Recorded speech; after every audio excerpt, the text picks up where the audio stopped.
जोरा ने इस वक्त यहाँ आकर मेरी मुसीबत बढ़ा दी है। इस विलन को भी पिक्चर में अभी ही एंट्री लेनी थी। जोरा को देखकर अभय अपनी किस्मत को कोस रहा था और तभी अचानक से जोरा ने अपनी कार की स्पीड बढ़ा दी।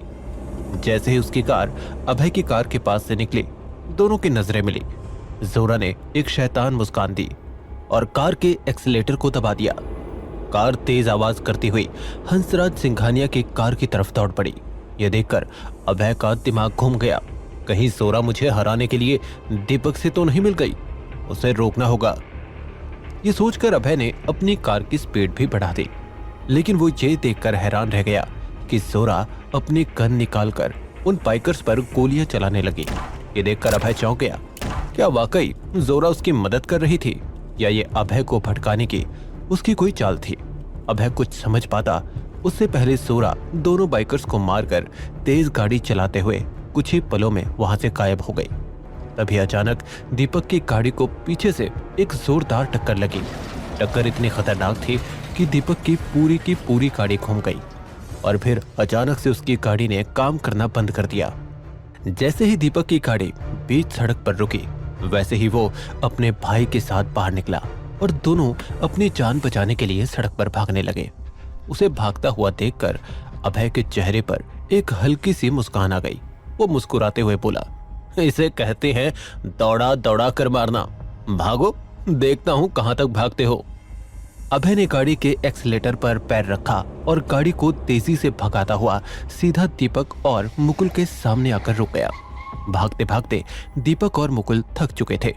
उनकी सांसें फूलने लगी थी। पसीने से तरबतर वो अपनी जिंदगी के लिए लड़ रहे थे। अभय कार से बाहर निकला और गुस्से में दोनों के चारों तरफ घूमने लगा।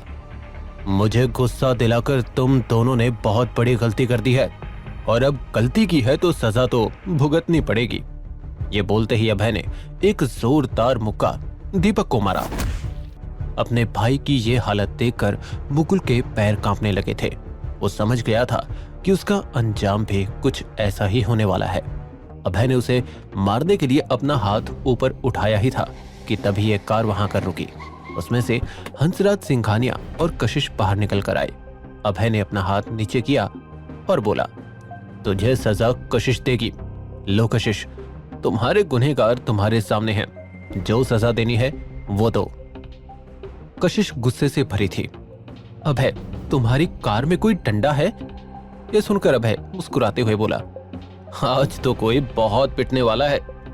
अभय गया और कार में से एक बैट लेकर आया।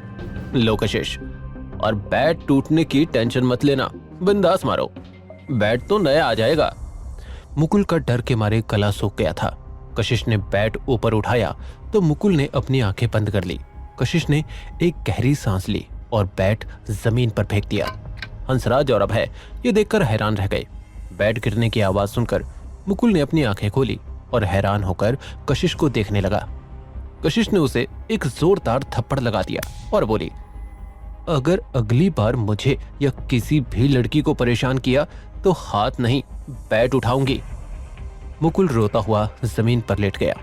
अभय ने कशिश को देखा और मुस्कुराते हुए बोला, क्या बात है, थप्पड़ के साथ डायलॉग मुफ्त।